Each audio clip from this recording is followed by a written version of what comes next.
সাহাবাদের এত প্রশংসা করার কি আসলে কিছু আছে? সাহাবারা যদি আসলে ইসলামের প্রতি এত ডেডিকেটেড হতেন এবং তারা যদি শ্রেষ্ঠ মুসলমান হতেন এবং তারা যদি ইন্টেলিজেন্ট হতেন, অ্যাটলিস্ট শ্রেষ্ঠ সাহাবারা যদি ইন্টেলিজেন্ট হতেন, তাহলে ওনাদের কি দায়িত্ব ছিল না যে ভবিষ্যৎ মুসলমানদের জন্য দিক নির্দেশনা রেখে যাওয়া? নাকি তাদের উদ্দেশ্য ছিল শুধুমাত্র যারা ইসলাম বিরোধী তাদের বিরুদ্ধে যুদ্ধ করা, অথবা নিজেদের ভিতরে মারামারি করা, খেলাফত কায়েম করা? কোনটা উপকার হয়েছে, কোনটা মুসলমানদের? ইসলামের ইতিহাস যা জানা যায় ইসলামিক সোর্স থেকে, যেটা আসলে ভেরিফায়েবল না অন্য সোর্স থেকে, বাট এনিওয়েভার দিলেস যদি সত্য হয়ে থাকে, তাহলে তো শ্রেষ্ঠ খলিফারাই একে অপরকে হত্যা করেছে, মারামারি কাটাকাটি, এবং শেষ পর্যন্ত কী হয়েছে? স্ববিরোধী হাদিস পেয়েছি, এবং এক সাহাবার ব্যক্তিত্ব একরকম, আরেক সাহাবার ব্যক্তিত্ব অন্যরকম।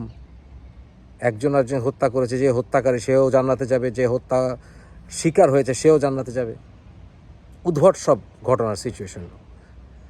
তাহলে আলটিমেটলি তারা কি আমাদের কোনো উপকার করেছে? সত্যিকার উপকার কি করা উচিত ছিল? তারা কেন বুঝলো না যে নবীর জীবনী সংরক্ষিত করার উদ্যোগ তাদেরই নেওয়া উচিত ছিল? কেন নেননি? কেন 300 বছর পরে বুখারী গংদের উপরে ছেড়ে দিয়েছিলেন? কেন ওনারা এই দূরদৃষ্টি সম্পন্ন কেন হন নাই?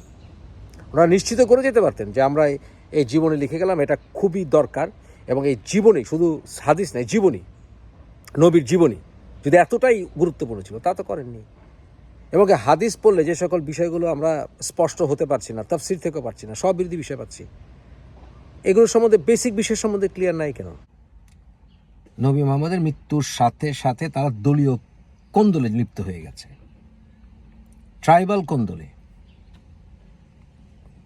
বনু কুরাইশ এবং তার বিরোধীদের মধ্যে কোন্দল শুরু হয়ে যায়।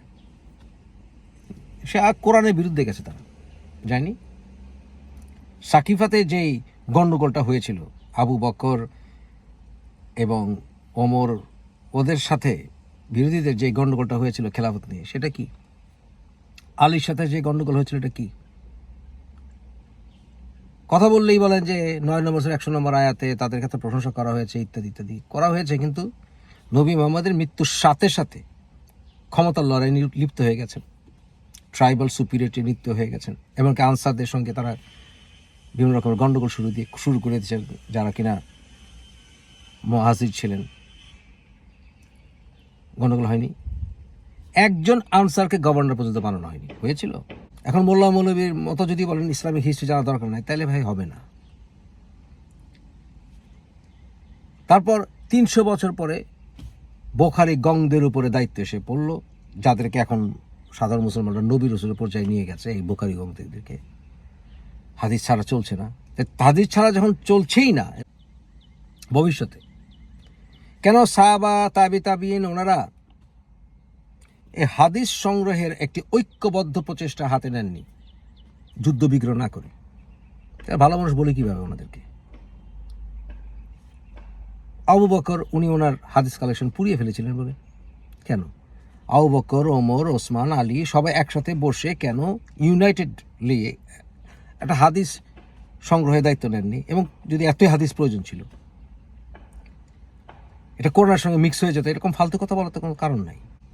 ওনারা কেন প্রতিটা কোরআনের যেই আয়াতের প্রেক্ষাপট, এই ব্যাপারে ওনারা ঐক্যবদ্ধ মতামত সম্বলিত কিতাব কেন রচনা করেননি, যেখানে ওনারা সবাই একমত যে হ্যাঁ এই আয়াতটি এই প্রেক্ষিতে এসেছিল, এই আয়াতটি ডিটেল এই প্রেক্ষিতে আসছিল?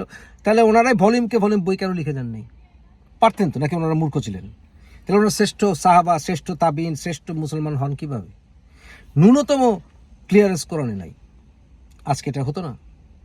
ওনারা কেন একটা সিনক্রোনাইজড অর্ডারে, একটা টাইম ফ্রেমের অর্ডারে ওনারা কোরআন সংকলিত করে যাননি? পারেননি তো।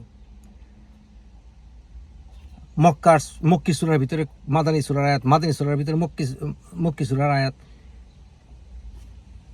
উদ্ভট সব সিচুয়েশন।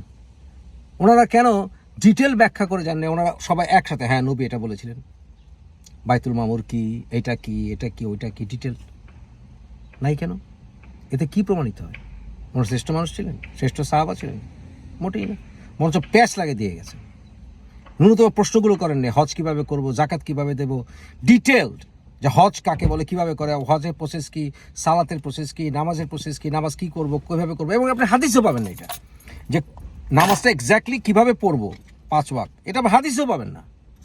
তাহলে ওনারা কেন এটা করে যাননি, যে নবীর জীবনী, হাদিস, নামাজ রোজা হজ জাকাত এগুলো সম্বন্ধে ডিটেলড প্রসেস কেন ওনারা নিজেরা ঐক্যবদ্ধভাবে করে যাননি? যেমন সম্রাট আকবর করেছিলেন, ফতোয়া আলমগীরি, ওনারা এরকম একটা কিছু করেননি কেন? কেন করেননি? তাহলে ওনাদেরকে আমাদের কাছকে কনফিউশনে পড়তে হতো নাকি? পদে পদে কনফিউশন, তাই তো ওনাদের জন্যই। কোরআনটা বুঝতে পারবেন না, কেন পারবেন না? কারণ ওনাদের ফেলার, ওনারা নতুন প্রশ্ন করেন নাই যে ইয়া রাসূলুল্লাহ কেন আমি সিরিয়াতে গিয়ে খেজুর খুঁজতে হবে, অথবা আমি যদি বাংলায় যাই, কখনো বাংলায় গিয়ে আমি আম যদি পাই, যদি খেজুর না পাই, তারপরে কি আমার 3টা খেজুর খাইতে হবে ঈদের দিন সকালে? কেন? আচ্ছা হুজুর, মক্কা কিভাবে বাক্কা, ইয়াত্রী কিভাবে মদিনা, এভাবে ডিটেলস হাদিসের মতো এখানে একটা ওইখানে একটা এখানে একটা, এরকম উদ্ভট সিচুয়েশন কেন হলো? এই যে তো ওনারা দায়ী যে একটা ইউনিফর্মড কোনো কিতাব নাই, এবং কোরআনের ভিতরে এই একই সূরার একই জায়গায় এই শব্দ ব্যবহার করা হয়েছে, আবার ওই জায়গায় গিয়ে আরেক শব্দ ব্যবহার করা হয়েছে। বাইতুল্লাহতে কিভাবে মক্কা কাবা হয়ে গেল, ব্যাখ্যা নেই। বেসিক গাইডেন্স ওনারা দিয়ে যেতে পারেন। ওনারা কিসের শ্রেষ্ঠ সাহাবা, শ্রেষ্ঠ মানুষ, শ্রেষ্ঠ কোম্পানি? মারামারি কাটাকাটিতে ব্যস্ত, উদ্ভট উচ্ছৃঙ্খল সব মানুষ, স্বার্থপর। তারপরে এই সাহাবারা গুরুত্বপূর্ণ প্রশ্নগুলো করেনি নাই, যে প্রশ্নগুলো এখন আমাদের মাথায় আসে, অত্যন্ত গুরুত্বপূর্ণ প্রশ্ন, অন্তত ইসলামের ব্যাপারে চিন্তা করতে গেলে। যে আমরা গান শুনবো না কেন? সাধারণভাবে গান শুনলে ইট ডাজন্ট মিন যে আমরা মূর্তি পূজায় ন্যস্ত হয়ে যাব। আমরা সাধারণ গান শুনলে সমস্যা কোথায়? ডিটেলস কোনো আলোচনা নাই, কোনো কনভারসেশন নাই, কেন নেই? এই যে 2 লাইন 3 লাইন 5 লাইনের হাদিস না হয়ে বরঞ্চ যদি আমরা আজকে ডিটেলড অন্তত 500 হাদিস পেতাম এই 27-28 হাদিস থেকে, তাহলে কি বেটার হতো না? সাহাবারা কখনো প্রশ্ন করেননি, আচ্ছা হুজুর কবিতা লিখলে সমস্যা কোথায়? কবিতা লিখলে এটা পুজের মতো, এরকম বাজে কথা আপনি কেন বললেন?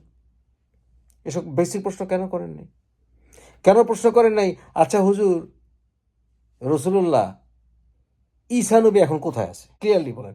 আসমানে বললে তো হবে না, কোরআনে নাই কেন? কোরআনিক আয়াত এরকম ক্লিয়ারেন্স দিয়ে আসেনি কেন? কারণ প্রায় তো এই সাহাবারা বলতেন এটাকে আপনি বলেছেন নাকি আল্লাহ থেকে আসছে, এরকম প্রশ্ন তো করেছেন আমরা দেখেছি হাদিসে। তাহলে এই প্রশ্নগুলো কেন করেননি, যে আপনি আল্লাহ থেকে আয়াত নিয়ে আসেন? আল্লাহ তো ওনার কথা উত্তর দিতেন, ওনার মনের দিকে তাকাতেন, ওনার মনের দিকে তাকে কিবলা নাকি চেঞ্জ করে দিয়েছেন, আল আকসা থেকে ঘুরিয়ে নাকি মক্কা বানিয়েছেন, মসজিদুল হারাম বানিয়েছেন ইত্যাদি। তো ওনার মনের দিকে কেন তাকালেন না? তো ওনার মনের থেকে ইচ্ছা করলে তো ইচ্ছা কি জাগেনি? ওনার মনে কি ইচ্ছা জাগেনি এসব প্রশ্ন উত্তর দিতে? কেন সাহাবারা প্রশ্ন তাকে করেননি যে এ রসুল্লাহ ইমাম মাহাদি ব্যাপারে কোরআনে একটি স্পষ্ট আয়াত কেন নাই? দাজ্জালের ব্যাপারে একটা স্পষ্ট আয়াত কোরআন থেকে আল্লাহ কেন দিচ্ছেন না? আপনার কথা কেন পরে আসেন? আপনি আল্লাহ কোরআনে কেন বলছে না? কারণ সাহাবারা যা বললাম প্রায় প্রশ্ন করতো রসুলকে, হাদিসে পাই এটা কি আপনার কাছ থেকে না এটা আল্লাহর কাছ থেকে? তাহলে কেন এই প্রশ্ন করেনি? তারা তো তর্ক করেছেন। হুদায়বিয়া সন্ধির সময় অনেক সাহাবারা তার সাথে তর্ক বিতর্কতে জড়িয়ে পড়েছেন, মানতে চাননি হুদায়বিয়া চুক্তি। তাহলে এই প্রশ্নগুলো সাহাবারা কেন করেননি? বেসিক প্রশ্নগুলো কি দায়িত্ব পালন করেছেন তারা?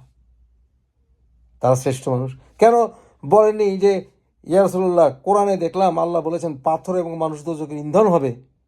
তাহলে কেন আপনি কুফরি টাইমে কাবাতে আপনি এই কালো পাথর রেখেছেন, এটা আমি এখন কেন চুমু দিব? সাক্ষী হিসেবে তো আল্লাহ যথেষ্ট, তাহলে এই পাথরকে সাক্ষী বানাতে হবে কেন? অথবা 2 কাঁধে 2 ফেরেস্তা দেওয়ার দরকারটা কি? অথবা জিব্রাইল তো উল্লেখ আছে, কিন্তু জিব্রাইল যে ফেরেস্তা এটা কোরআন উল্লেখ নেই, বা রুহুল কুদ্দুস কি? এই যে কোন বিশিষ্ট প্রশ্নগুলো, ভেরি ইম্পর্টেন্ট প্রশ্নগুলো, এগুলো কেন করেনি সাহাবারা? কেন করেনি? তারা আমাদের মাথায় আসে, তাদের মাথায় আসেনি এই প্রশ্নগুলো, যে কারণে মুসলমানরা কনফিউজড। কেন করেনি? তাদেরকে শ্রেষ্ঠ সাহাবা বলবো? মোটেই না, কোনো কারণই নেই আমার শ্রেষ্ঠ মানুষ বলার, শ্রেষ্ঠ সাহাবা বলার, শ্রেষ্ঠ সব কিছু বলার। তা আমাদের চাইতে বহুগুণ ভালো না? না, আমাদের তুলনায় তারা বেকুফ ছিল, বেকুফ। যে কারণে আজকে এখন আমরা মুসলমানরা কনফিউজড না? অস্বীকার করতে পারবেন সত্যবাদী যদি হন? একটা বেসিক প্রশ্ন যে আমরা খলিফা কিভাবে নিযুক্ত করব, এই বেসিক প্রশ্নের উত্তরটি পর্যন্ত সাহাবার আদায় করতে পারেনি। না এই সাহাবা তাবেইন সমস্ত ইতিহাসই ভুয়া? কোনটা?